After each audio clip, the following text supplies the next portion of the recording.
Hey, what is up? I'm Annabelle Hasselbeck here today with Natalie Noury. This is Respect Her Game. We've got a really fun episode for you all today. We've got some WNBA updates, the PWHL Walter Cup champions that we'll announce and get to, and some hot college softball. But first, I have to catch up with Natalie because this is our very first show together. So, how are you doing?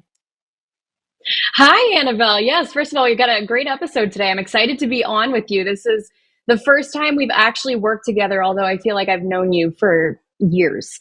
It's funny, I was working at Boston College actually this year, and a little boy came up to me and he's like, "Do you know Annabelle Hasselbeck?" And I was like, "I do, but I've never actually worked with her." So everybody knows you. I have the pleasure to finally get to work with you. Should be a good one. Oh, that's awesome. Well, I love BC, so I'm jealous that you got to be around there. Yeah. But I'd love to get into all the segments that we're going to do today. But how was your weekend? I know you said that you've dived right into baseball season. So how's it all going? Yeah, no, this week is crazy. I feel like I have an 11-day stretch of work here, and that's kind of how it goes sometimes is you have like 2 weeks in a row and then maybe 4 days off or vice versa. It's just kind of like it's like being an electrician. Whatever work needs to be done, I go and do it, and I find some time to get a little bit of rest in between. But yeah, the past 4 days, I was actually helping a friend who owns a production company. So we were like 3 hours west in Massachusetts, setting up equipment, coiling cables all weekend. So burnt plenty of calories there. But yeah, we got baseball next week. A lot of movement with the Red Sox impacting the Blue Sox directly. So just an exciting time. But yeah, finally the weather's nice because every time we've had a baseball game, it's either been like a nor'easter or a rainout. So finally, I think we've got 80 degrees and sun. I'm ready to go. Yeah, that's exciting. I know it's always more fun when it feels like summer, especially when we get into the season. But I know you got a lot of work and a lot of sports going on. But is there anything you're doing this summer, some big plans or something small that you're super excited about outside of work? Oh gosh. You know what's fun actually is I'm going to the ECHL summer meetings in June. So I'm going as kind of like the PWHL broadcast rep. So kind of the female on site. I'll be working with they call him Fitz. He's the play-by-play radio for the Seattle Kraken. So we will be doing some kind of presentation for the ECHL, and it'll happen in Orlando, which is super fun. I haven't been to Florida during the summertime. I think I'll have to load up on the sunscreen there because I'm a northerner, so I Yes. don't know how well I'll do. But No, yeah, that's so I no booked an joke. extra day. I'm going to Universal. Have you been to Universal before? Yes, my favorite place. I'm a big time Disney, so love that. Yeah, That's I've so never been, exciting. and I've been a biggest Harry Potter nerd since I was a kid. So I'm gonna mix in a little fun with a little bit of work. But so far that's what's up. How about you? Any summer plans? Good. I love that. Well, I had a bunch of weddings this past weekend. So that was kind of my big to There do you of the go. summer. I got one more left, family and friends. Yeah. So those are always fun. You tend to lose your voice. So I'm doing okay right now, but love looking forward to those. Yeah, oh my gosh, I That's have so many friends getting married, and it's makes for an expensive time but a fun time. So good for you. That's awesome. It does, definitely. Well, let's get to another fun time with the WNBA because there's a lot going on there. And I know we already talked about this game last week, but the Liberty versus Fever game set an WNBA record Mhm. viewership on CBS. And we covered it, we went through the game, but we just had to talk about it because these are numbers that we haven't really seen before in women's sports, and it does seem like a trend. So on Mhm. Saturday, the Liberty versus Indiana game set this WNBA viewership record with 2.2 million viewers on CBS. New York Liberty actually won 90-88 over the Indiana Fever. And this game was tight, but it's also Caitlin Clark versus the defending champs. You know that storyline definitely played a role into why people were watching, but it does feel like there's just been this spike in this trend in really high new viewership in women's sports. Have you felt like that's a trend? Yeah, and I think it's a lot of fun to be a fan of women's sports, sports in general, of course, but women's sports seems to really like it really be paving the path for the next generation, especially. I have a lot of young female cousins who are huge WNBA fans, and they're big Paige Becker fans, and it's just really cool to see. They keep pushing the limit of where they can go and the records that they can break. I mean, 2.2 million viewers average. That's a lot of people tuning into this game, and I think that's spectacular because I think the first game this season, or the first record breaking game this season, was obviously the opening weekend doubleheader. And of course, that was New York and Indiana involved in both those games, not playing each other, but involved in it. And I think what's kind of important to note here, I mean, you can play any day of the week and you'll have people tune in, but I think this is the value of teams and women's teams playing on Saturdays, saying playing on prime time days where people are sitting at home, want to tune into sports, sitting at a local bar, checking out games. This has been a topic actually with the PWHL, is trying to get games to be played on more viewed days, I suppose. But you know what? These teams, the basketball teams playing on a Saturday, of course, is a benefit. But the fact that they're getting so many people to tune in is also exciting too. I just think it's great for women's basketball and for fans. They're interested, so they're watching. It's great. That's awesome. And you're so right. It's all about timing as well, right? Like when a game is on. And Hmm. I even know with the football season last year, the NFL was playing games on every single day of the week, it seemed like, right? And so it Yeah. kind of took up opportunity for other leagues and especially some pro women's leagues to have that primetime spot or not to really compete with that primetime spot. I know that was a thing that I Hmm. kept wondering, like, oh man, like I want to watch the NFL game that's on, but we also got these Right. awesome women's games, even in the college sense. So it's such a thing for sure. But just looking at it, I mean, that 2.2 number, like million number, this is the regular season. Like we're not even talking playoffs. And so I think that's Hmm. what's so exciting for me. But just looking at this regular season, is there a game or a matchup that really excites you before we get into the playoffs? Yeah, I mean, I have to say, and I probably sound like everybody else, but I've always kind of been a Caitlin Clark fan because my dad was a big Caitlin Clark fan, especially in college. He loved watching her. And I think that's actually what kind of introduced me to who she was, is because my dad, who's almost 70 years old, kept talking about this female basketball star. And I was like, okay, I guess it's worth checking out if my dad's interested. And I think that was cool too. It's just like, the men are recognizing the talent and able to share it with the rest of us. But so I think for me, I'm interested in seeing obviously the Fever play the Wings. I think that's late June, June 27th. And I say that because I also like Paige Beckers. And that was, like I said, my little cousins are fans of her. I lived in Minnesota, and actually my first local news job, I was doing stories on Paige Beckers being from Minnesota. So it was kind of cool. That was my first introduction to her. So I kind of developed a little bit of an interest, and then worked at UConn a bunch this year. So got to kind of see her territory. And I feel like with this game in particular, too, it's just like two of the number one draft picks from 2024, 2025, two players who had been in national championship games going head to head. So hopefully by then they're both healthy, but I think I'm really looking forward to that one. I don't know. How about you? Yeah, no, I mean, I'm also looking forward to that. It is so fun too when you get to follow an athlete throughout their career. So it's cool that you've been following Paige Yeah. since her Minnesota days. I know I played her in AAU basketball when she was on Team Minnesota and we were Yeah. competing. She was much better of a baller than I was, even at that age. So I had to give it to her. But I just love being able to follow Yeah. athletes throughout their career. So that's definitely a game that I'm excited for. But I'm excited for a little bit earlier Hmm. of a game in June 6th. The Dallas Wings play the Los Angeles Sparks. This will be the Dallas Wings' next home game. Hmm. So coming up here in a few days, I know I was like, oh my gosh, we're already in June. I thought it was going to be like May 32nd for some reason. I was going to get another day of May, but we're already in June. So it's coming up quick. But I they'll know. have one more game before this. It'll be the Seattle and against Seattle Storm in Seattle. And on Saturday, Hmm. they lost to the Sky 94-83, putting them at 1-6. So just looking at that record, I'm like, all right, let's get a home game. I want to see how the Dallas can respond. Paige will be out until this game. So I'm excited to see, hey, when Paige Beckers come back from concussion protocol that she got after the last loss to the Sky in their Thursday game, she was reevaluated after the game. It wasn't something that they found out during the game. So I'm really excited to see, can Dallas turn it around with a home win? Can they use that to drum up some momentum and head into the next few weeks? But they're 0-3 at home. So I kind of feel like they owe it to Dallas to bring up the expectations and to get a win. Yeah, no, that's a good point, and I think it's been interesting with the whole Paige Beckers conversation. Just sucks kind of for her. Early on in her career, she's out with a concussion protocol right now, and just kind of how that's been for the team. But really wanted to pick up on what you said there. You played Paige Beckers when you were younger. Do you remember your first impression of her when you saw her on the court?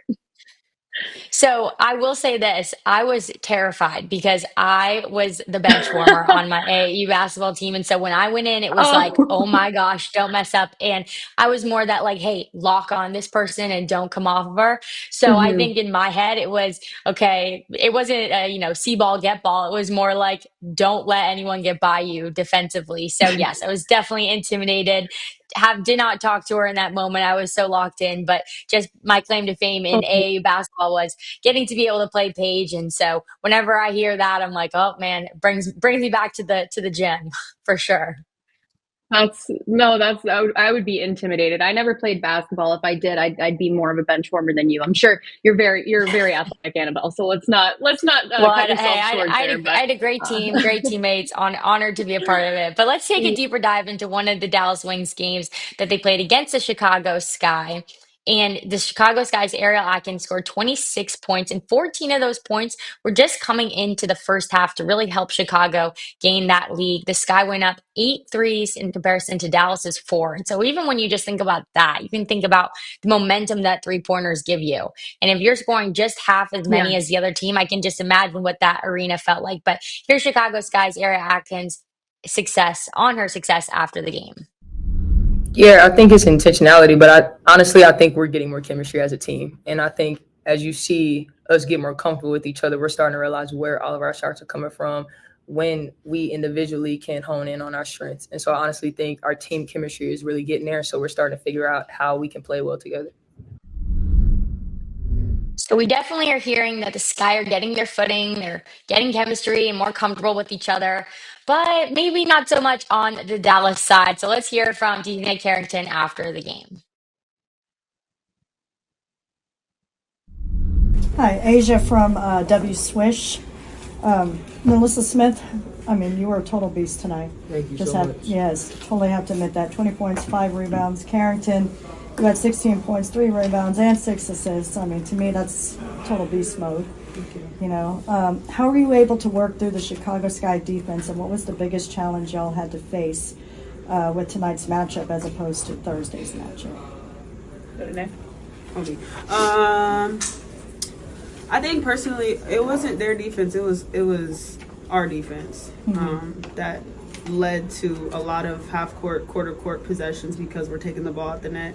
When we were able to get out in transition and play with pace, I think we were effective. So I think it was our defense which kind of snowballed into our offense. Like Carrington said, you need to find a way to really connect both sides of the court and both sides of the ball. And Natalie, I know you cover a lot of hockey. Do you feel like the momentum from the defensive end needs to translate into the offensive end, maybe in order to get a team off the ground and get more than just one win in their season? yeah, I mean, it's a great question. It's something that I feel like people tend to overlook because it's such a simple thing, but it's such an important thing. That's what the transition game is. That's what protecting all zones is. The defense fuels the offense and pushes that pace, like we just heard in that soundbite there. That's what gets the offense going. And when you have a strong defense, which credit to them, they did that game and they gave credit where credit was due. You have a strong defense that gets your offense going. And sometimes when your defense is working extra hard, you might not be seeing the points yet. It even motivates the offense further to be like, hey, they're putting their bodies on the line. They're doing everything they can to Right. get us the ball. So we have to get going too. Definitely. And I think just going off of that work hard mentality, I got to work harder. A lot of the Dallas Hmm. Wings players need to step up because they don't have their guard, Paige Beckers, because she's in this concussion protocol. So here's the Dallas Wings head Hmm. coach, Chris Koklanis, on the struggle without their guard after the game. Yeah, I think we've got to find that tempo that we can be successful at. And again, first game here without, you're not playing with a true point guard in that lineup. So you had all sorts of different people bringing the ball up. So it felt a little. I mean, Dejanay is initiating offense, so it was just a little clunky at times. But I thought we still did a good job of trying to get the ball up and get us organized. But I definitely could have been more helpful in those moments. Positivity is key. And that is what I'm hearing from this Yeah. head coach and from this Dallas Wings team. I think that's a good sign, right? I think if they were pretty Yeah. negative, I think there's a time and a place because you want to present a good face and be motivational in that sense and know what you need to work on in front of the media. And then I think in the locker room is really when you can come at the players and do that internal, more private conversation of how we need to be better. Yeah, and what's fun about professional teams, that I've learned just this past year, especially with hockey, we've noticed that a lot of the coaches are pretty much hands off. It's like the pros know what needs to be done. They have those player meetings. College athletes have those player meetings, as you know. It's important to get the team on the same page, and sometimes it takes the players within your team to kind of drive that narrative. And we talked about like the Sky kind of looking for their footing. It feels like the Wings is they're kind of saying the same thing, like, hey, we're a little bit disorganized, but you know what? There's light at the end of the tunnel for them. Paige Beckers will be coming back shortly. It's still early in the season, so not time to hit the panic button yet. No, definitely not. Definitely not. And we'll see on June 6th, will they be able to get that home game win? Well, there's another fun Yeah. story coming out of the W last week, and I love to see the crossover in the WNBA with the friendships between players, even on different teams. But Kelsey Plum's rookie teammate, Sarah Ashley Barker, on the LA Sparks, needed a new pair of kicks. And Plum knew what type of shoes she wore. It was New York Liberty, Sabrina Ionescu's line. So she decided to call up her Olympic teammate. So here is Kelsey Blum on how that all went down. This is why the W is the best, okay? So my teammate, Sarah Ashley Barker from Alabama, in training camp, she's wearing Sabrina's, but they're old. They're like old ones. And I'm like, yo, we got to get you some new shoes. Like, what's going on here? So she's like, yeah, I got some, but they're taking too long, blah, blah, blah, whatever. So I was like, okay, well, what do you want to wear? She's like, I like the Sabrina's. I like the grip. I said, great. I know Sabrina. Let's ask her for some shoes, some good colorways, So she's like, okay. So I hit Sab up. I'm like, yo, help my teammate. It's a nightmare out here. And she was like, I got you. What size does she wear? I said 10 and a half. She said, great. That's the size I wear. I'm like, great. I'm like, just don't send any Oregon colorways. Like, I can even deal with the Liberty, but don't send the Oregon colorways, okay? So she's like, okay, bet. Look what showed up at the door. Dog, she hooked up SA. Come on, baby. I'm hyped for you. Sab, thank you so much.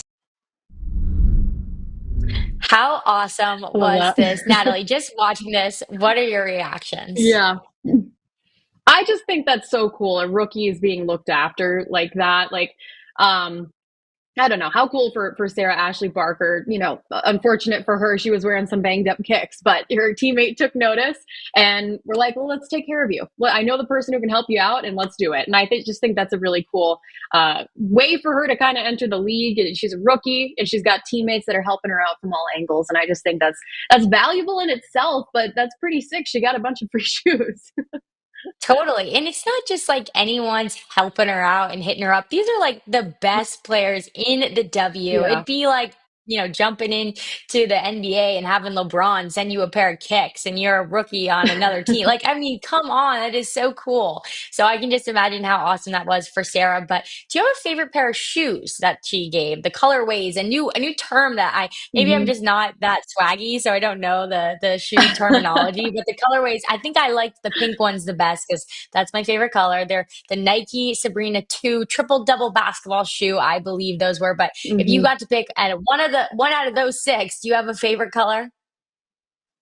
Oh my gosh. You know what? I'm not a big pink fan normally, but I do like the pink. I like the yellow too. I think the yellow were kind of cool, but you're right. I think it's just nice for not only her to be looked after like this, but some of the best players in the league. Probably someone that she's looked up to as well. She's wearing her shoes. So she's like, for this person to have taken care of Right. me like this, sent me stuff like this. I don't know. I mean, I would feel like I'm on cloud nine. Totally. You're happy with any colorways. But I thought what was so interesting just Yeah. about this whole situation was the WNBA shoe rule, which basically says if you have Yeah. your own deal with another brand like Kelsey Plum and Under Armour, you can wear that shoe and you can wear, but the WNBA is under Nike. And so that's why Sarah Ashley Barker had to stick with her normal shoe and Kelsey Plum couldn't get her shoe. But I guess maybe a more fun question. If you had to sign right now with any shoe company, any shoe deal, and you're in the W, what Oh shoe my brand are you gosh. signing with? Well, I guess I have to preface by saying I was never really a basketball player. When I did play basketball in fourth grade, I wore high top Converse because I wanted to be like Larry Hey, Bird. those So I count. might be the Right? I know. I might be the wrong person to ask. Nike makes some great shoes, obviously. I really like On Clouds. I wear those a lot when I'm just training in general. Hoka's, obviously. I have no idea. The basketball shoe game is not really in my expertise, so you might be the better person to ask about that. Hey, I'm all for the Converse. I'm on all for the On Cloud. So Yeah, either of us companies, if you want to sponsor Natalie or I, we'd be more than happy to rep them on Respect Your Game and on Nesson. please. But when we come back, we'll get into the newest Walter Cup champions, Natalie's perspective on all things PWHL this season and beyond. So stay tuned for more fun things to come on Respect Your Game when we return.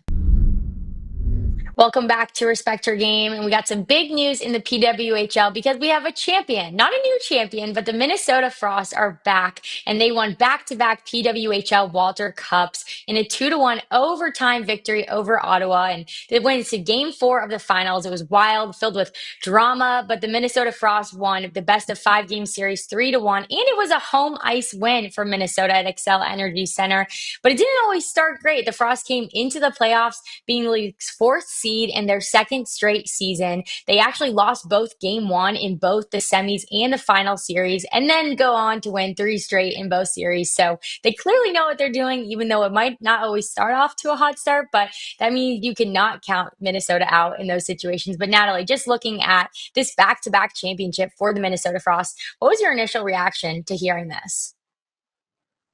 It's almost like it's the state of hockey. Why not? Why not twice? Let's go again. And I feel like the Minnesota Frost just had some fire going into the playoffs, and that was a huge conversation for us in Boston to talk with them about. Ken Klee was just talking about the importance of acknowledging the moment, acknowledging the pressure that they were facing. He said there's no reason, there's no way for us to hide from it. We have to talk about it. We have to go in. We have to put our best foot forward, best skate forward.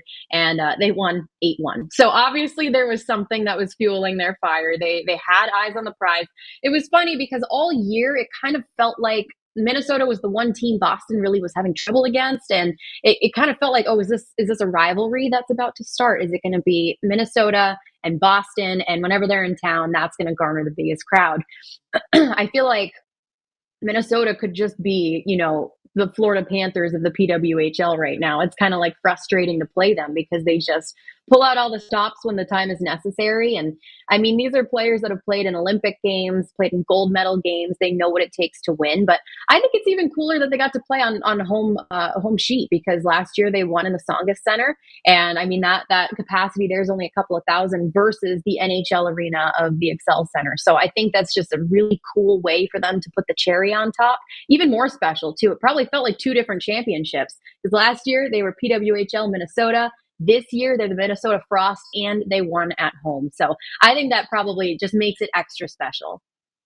100%. And not just for the team and the fan base, but for Liz Shepherd, who scored the game winning goal in overtime. She's Yeah. local from Minnesota. So just imagining what that means to her and her family and just probably growing up too. You never even probably thinking that you would get to play in a league that didn't exist when she was growing up there, right? Which is just so crazy cool to think about. But what's also really awesome about this championship is just the impact that the PWHL has had on a second season, right? In Monday's final game featured Yeah. a playoff crowd, a high playoff crowd of 11,000 fans. There's so many people, and it's all 11.6% increase from last year's final. So just looking at Mhm. kind of what we talked about earlier with the WNBA, like there are these spikes, there are Yeah. these new record-breaking viewership and fan attendance, which I think is so exciting for women's sports. And not that it's never been there, Mhm. but we're just seeing it more noticeably, I think, now. I think it's always been on the rise and always been a very present thing that people care about, but it's just awesome to see how well Yeah. celebrated and supported these women are. Yeah, you're right. And it's just opportunity for more people to get involved, whether you're playing or watching or working. It's just creating so many new opportunities. Also think about the economic impact that this league has brought to these states and these arenas. The takeover tour this year, I mean, they went to 9 different places. Vancouver saw 19,000 fans, which I think, don't quote me on it, but I think it was more than all but one home game for the Vancouver Canucks. I think that was what I was told this year. So long story short, they just had a ton of people come out for this PWHL game in Vancouver, which is why they put a team there. Also Seattle, they had a massive crowd there. So there you go. West Coast, PWHL goes West Coast. I was actually able to go to the game in St. Louis too, and it was just amazing to see the city just support these teams that were not representing St. Louis, but the fact that they were there, they were wearing New York Sirens jerseys, they were wearing jerseys from other teams in the league in St. Louis just to watch a PWHL game. So it's been really cool, and it just shows there's some future to this league, and it's really exciting. Definitely. And it's smart, right? It's smart to do those Yeah, satellite games, in a sense, those neutral site games in places that are hockey markets, right? The Pacific Northwest, yeah, 100% a hockey market. And then you can really test out, hey, is there a fan base for this? Do people care? And I think it's really smart, but you can also hmm, see how the planning was definitely already going on when they were like, boom, Seattle, boom, Vancouver, right? They knew what they were doing by yeah, putting the teams in that area. But I think it's so exciting too because it also opens up new opportunities for women's ice hockey players coming out of the college game. Because initially, now you only have a certain yeah, number of teams, which is the small amount of roster spots that we're seeing in the WNBA. There were a ton of high caliber, elite players in the college game who didn't even get to make their WNBA team that they got drafted to because there's only 12 active roster spots. And so I'm really excited because hmm. I think this will also open the door for new college high level hockey players to now play professionally.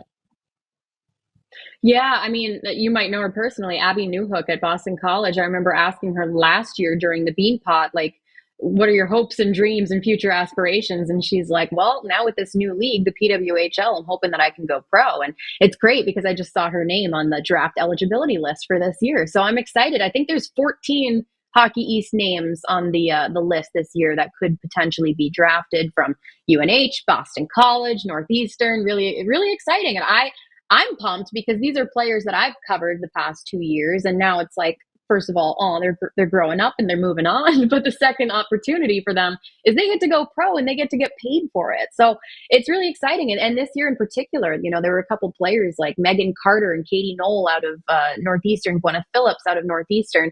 Anytime that they were in town or their team was in town, half the Northeastern hockey team was there supporting them. So it's just really cool to see the opportunity and just these girls that I've kind of seen, grow up, for a lack of better terms, like reach their dreams, and a dream that they probably didn't even know would be possible for them growing up because they didn't really know where things were going or what it could look like. So it's awesome. Definitely. And even beyond just on the ice, the opportunities that it opens up off the ice for working for Hmm. the team in their management, in their social Yeah, media, in their marketing, like whatever it is. I think, a lot of women yeah, and a lot of girls that I'm friends with say, oh, I want to work in sports. I want to work in sports. And adding more teams creates more opportunities for women to work in sports and do right. a little bit like what you and I are doing right now. But I think what's also a little bit fun to talk about too is that we know we're going to have Seattle. We know that we're going to have a Vancouver team. But if there was a third city, is there a city that you feel like, man, Yeah. a PWHL team would do so well there? Mm-hmm. Because I know I've heard talk about Denver, potentially Detroit. I heard somebody say Quebec City. Mm-hmm. So is there a city that you're like, man, if I got to add a third place right now to add into this expansion, is there a special place that you would want it? Well, statistically speaking, what you just mentioned was pretty close. It was a close choice because Quebec City was one of the top locations, as well as Detroit, and Detroit had like a possible expansion game not only this year but last year too. So Detroit was kind of a place that the league looked like they were taking a look at. It was funny because I was actually getting messages on like LinkedIn from people in Detroit, like, hey, do you think the PWHL is coming? And it was like a mixture of men and women. And it was just like, wow, Detroit really wants a team. So I feel like Detroit would have been cool. However, for travel, I think it was smart to put two teams on the West Coast because now that they can go out there, they can stay out there, have a little series with Vancouver, a little series with Seattle, Minnesota's halfway. But if you talk to the teams, I heard a couple of players say Nashville would be fun. I think somewhere in Florida would be fun. Charlotte would be fun. So I think going forward, I'm going to say Nashville. I think Nashville would be a great market for hockey. Obviously, the Predators do well there. I'd love to see the PWHL have a team a little further south. But they just continue to do numbers in Canada and other places in the part of the country. So we'll see. But I think Nashville would be pretty sweet. I've never been there actually, but I know it's great. So I'm going to say that. Yeah. Well, it's funny that I'm actually in Nashville, Tennessee as we speak. So I'm all Oh for my it. I think God, if you're kidding. I yelled at my window right now, people would be like, yeah, let's do it. PWHL, come on. So we'll see. I think if you ask the players that, they would be all for it. I think they would absolutely love Yeah, going to Nashville and having a team, especially too, even if you're not playing for the Nashville team, you get to go to Nashville and probably spend a few days there, you know? right. The Yeah, Prince Arena is right down on Broadway, so I think that's a great yeah. idea. And if it does end up happening, it was Natalie who said it first. You all can thank Natalie for Oh that gosh. location. Well, Natalie, I know that you I mean, spent a lot of if time it's with the. No, what'd you say? I was just gonna say, if there's a team in Nashville, I'm praying that they send me to cover a game Yeah. because, once again, I've never been to Nashville. You're there now, maybe you can give us a few tips. But no, that would just be great. And you think about the travel and the way that these players kind of utilize their time throughout these cities. It was a bunch of like sightseeing and all that kind of stuff. So Nashville would be great. We're just gonna put the nail in the coffin there. Let's go Nashville. I'm all about it. I cannot wait to clip this when you get that job and they send you down here. And we're happy in Boston right now for sure. But Right. I'm excited for that. But just looking back at this past season, is there a standout memory or a favorite moment that you have from this last PWHL year? Oh gosh, and it's so funny because like memories are flashing in my brain right now. I think there's just like little funny things. I think for me the biggest like wow moment was it was just fun for the players to like get to know me because it was my first year reporting in the PWHL, and I've never reported on professional hockey, which has always been a dream of mine. So just seeing these players and them getting familiar with me, I think it was towards the end of the season. Hannah Bilka was returning from injury, and I was hoping to get a phone call with her. And it was funny because I was talking to the communication PR person to try to set it up, and she was like, "Just so you know, Hannah Bilka is excited to talk to you because she's seen you do your baseball work." And she's like, "Oh, I get to talk to Natalie." And it's funny because to me, she's the superstar. You know, she's the celebrity, and I get to talk to her. But it was just cool that these players, get to see me. And there was a night that I was in arena hosting at the TD Garden, and Jessica DiGirolamo was a part of an activation for me. I was giving a prize and said Jessica was here, and she came out and asked to take a photo with me. And it was really cool to see the players and their enthusiasm for honestly the media. Like I'm here to tell their stories and here to tell the things that they want to get out on the broadcast. And I always, it's just special for me to live those kinds of things. But I think, St. Louis was outstanding because it was great to see the enthusiasm of the fans that didn't have a PWHL team, but just excited to see a game. There was a time where I was about to go live, and a fan in the audience was just chucking friendship bracelets at Toronto Scepters as they were coming off the ice and looked at me and I said, "You want one?" And I said, "Yeah, I want one." I've never had a friendship Yeah. bracelet before. So I caught it, put it Like on, this is brought my the show Taylor on around. moment. I know. I'm like, I have friends now. This is great. She was throwing out airheads the game before too, so she's one of my favorites. But no, it's just it's an incredible community. It's a very welcoming and belonging fan base, and I think it's just a ton of fun. I think the players are having a ton of fun with it, and just the growth in one season alone. I mean, a few months ago we were talking to the GM about being called the Boston Fleet, and now we're talking about an expansion draft. So it's incredible to see where it's come from, where it's going, and it's really just special to be a part of. Definitely. That is so cool. And I'm just happy for you. I'm happy to hear that it went so well and that there's mutual respect too between the media and the players and the teams. Because ultimately, when you're starting a new league, you need that hype and you need to really buy into it, right? You need Mhm. the players to be all over it and wanting to spread the word about the game. And I think the human Yeah. aspect, when you're able to get the human side those storylines, is when really people like to buy in and they like to follow it. But super excited to hear all of that and all those new things coming, right? You just said it with it, even just going from Yep. changing the name. Now we have 2 new expansion teams. So it's all super exciting. And I'm excited to follow your career throughout the PWHL. And it's fun that people are coming to Oh, you thank for, you. hey, what should we know? On and off the ice. I think it's Mhm. super exciting. So everybody needs to tune in. And I'm sure we'll talk more PWHL throughout the year and in the off season as well. But when we come back, we're going to be talking women's college softball in the World Series because it is lighting up. There are some crazy cool storylines, some emotional ones, and some heated ones for sure. So you will not want to miss. So stay tuned when we come back after this break. Well, the college softball World Series is heating up, and we are headed into the semifinals. The winner of the 8 super regionals advance to the Women's College World Series that will be going throughout this week. And the 4 teams headed into the semifinals are Texas, Texas Tech, Tennessee, and Oklahoma. And definitely not a surprise here with Oklahoma, being that they have not only just been in, but also won the last 4 national championship games, which is just kind of crazy for me to for that to come out of my mouth. And actually, the year before that was Yeah. canceled due to COVID, and it was UCLA who beat them. So Mhm. you know that was a bummer that they got knocked out last minute. And Texas Tech is in their first College World Series appearance. But the game of the hour and the huge news of today was from last night against Tennessee against UCLA, and this was a dramatic game, a 5-4 Tennessee win. And basically, what happened was in the 7th inning, Tennessee was up 4-2 with 2 outs. Megan Grant hits a 2-run game tying home run off Tennessee's pitchers, Carolyn Pickens.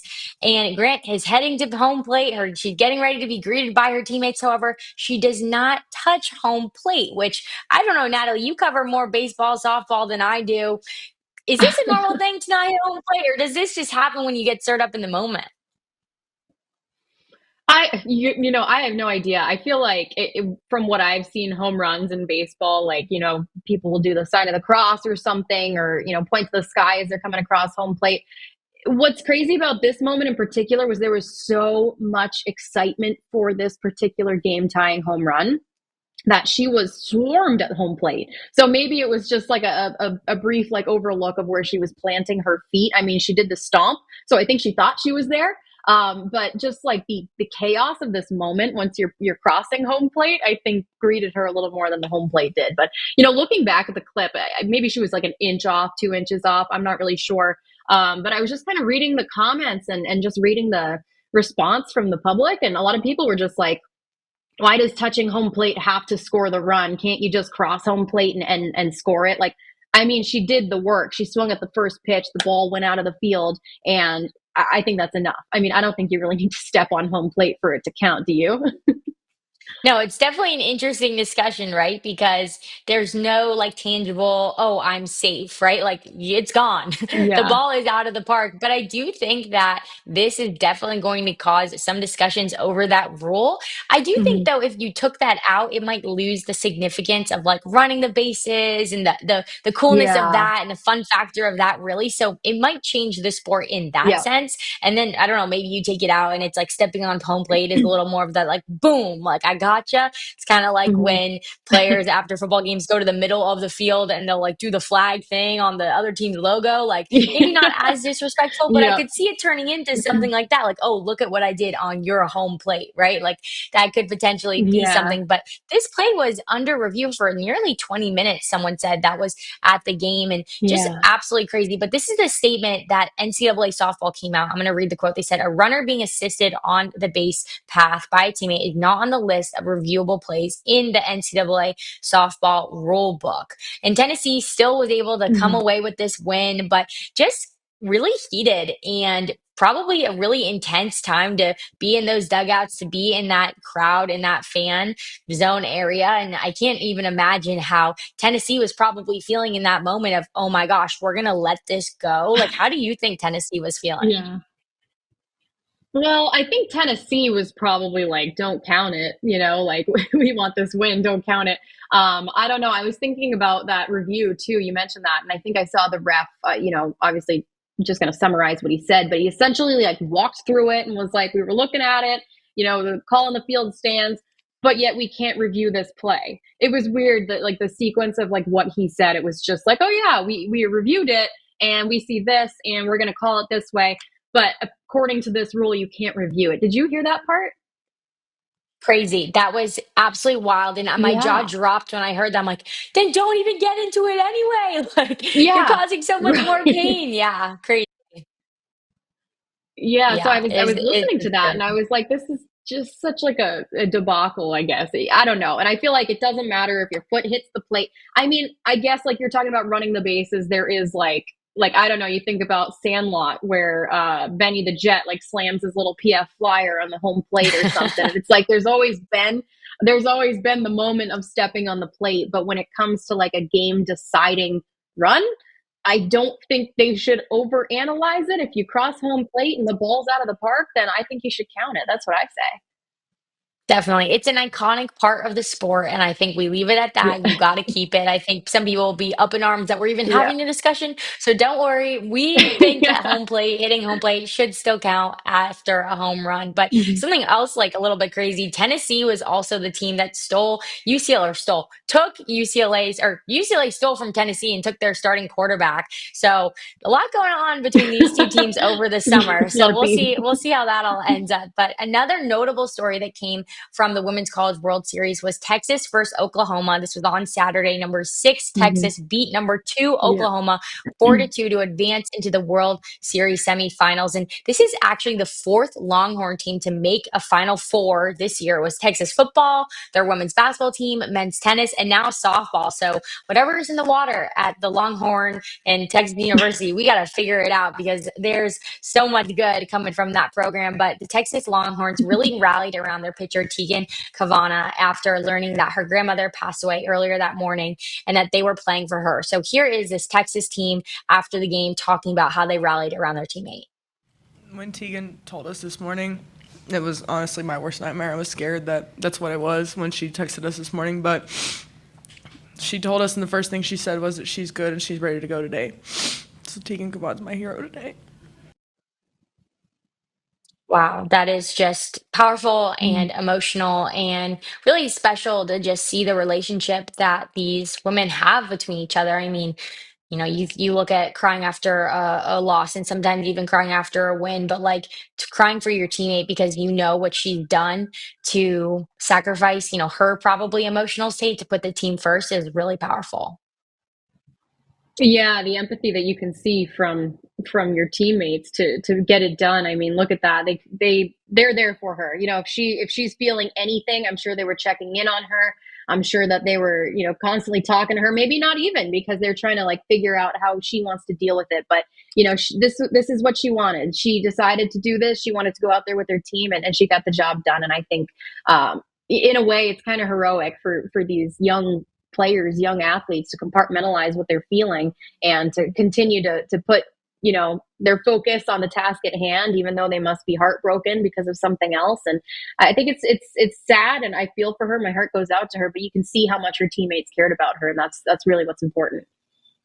Definitely. And just the level of athlete and focus that you have to be able to do that. And not only just get through the game, like that's something in itself, just to be able to make it through the game, but to compete at such a Yeah. high level. I mean, she had an incredible game. She only gave up 2 runs, striked out Yeah. 8 in 7 innings of work. I mean, she was on it, right? She was on it. And so I think that was just special. And I also heard that Tegan actually wears number 17 in honor of her grandmother's birthday, which is November Mm, 17th, which that was such a sweet thing because that's kind of a huge difference, like a birthday number November 17th to number 17 on her jersey. But I'm like, how sweet that is, like so intentional and so kind. And really just to hear, I think there were other clips too, just of these women talking, hey, like she was not my grandmother, but she meant so much to me. And one girl even yeah. said that she lived with her and her grandmother. So it's just really special. And I mean, man, when you go through hard things as a team, it will really propel you Mhm. to do really well on the field as well.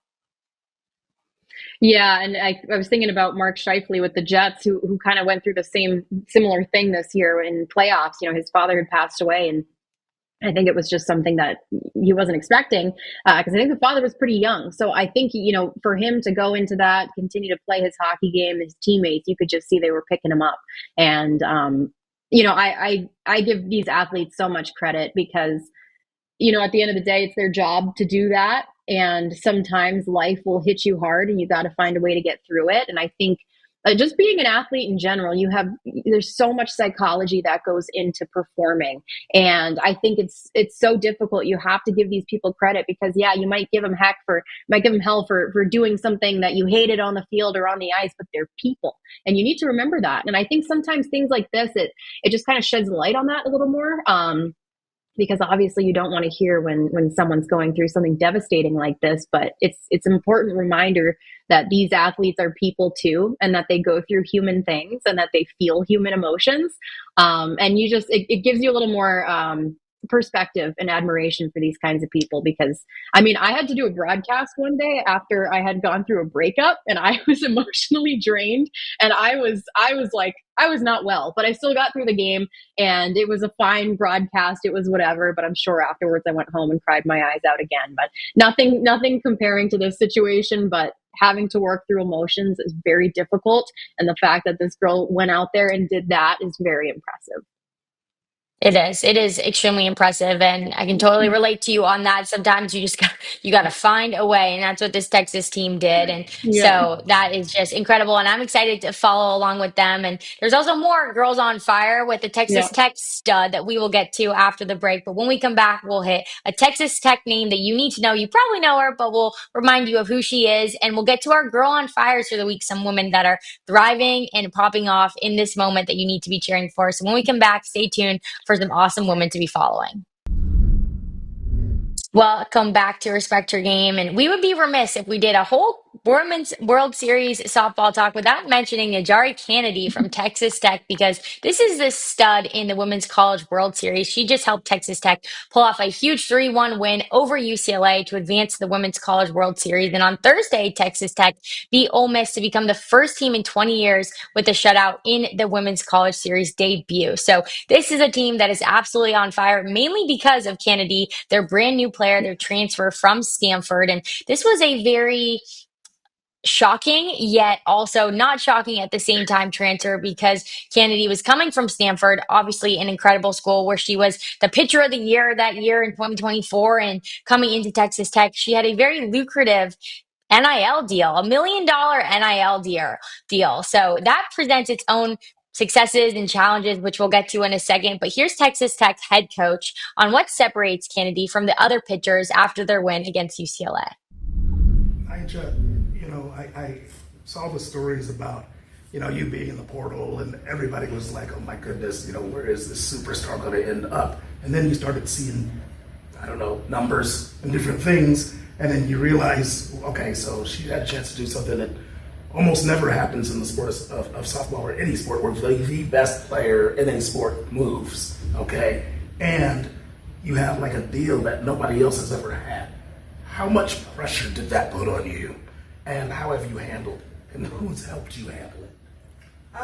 So I definitely feel like there were a lot of things said about the whole entire thing, and of course like media and stuff, but I feel like that definitely added just a weight to the situation. But actually something my dad said, I remember he messaged me one day, and I've just been trying to rely on God a lot, and I remember my dad said like the Lord wanted to give me something if he didn't think I could handle it, and if he didn't think I could just handle all the pressure. So and honestly, and I got through it. There were days where it honestly was very hard, just looking back and seeing what a lot of things were said. But looking back on it now, I honestly all glory to him, because I don't think I would have gone through it. But And that was actually Kennedy after their Big 12 championship win, just talking about how she's handled the pressure and the stress and really having all eyes on you. Because when you sign an NIL deal like that, you got to expect that a lot of people are going to be watching you and looking for something to talk about. Yeah, I mean, the pressure to perform is something that athletes handle every day. We were just talking about this, the psychology and the strength that it takes mentally to do the job, but also to like put a price on it too. It's like, hey, you're worth this much money, you better perform. That's probably a thought that she was battling with. And I think that's such great advice from her dad, is that, God, the universe, whatever, wouldn't put that in your plate if they didn't think that you could handle it.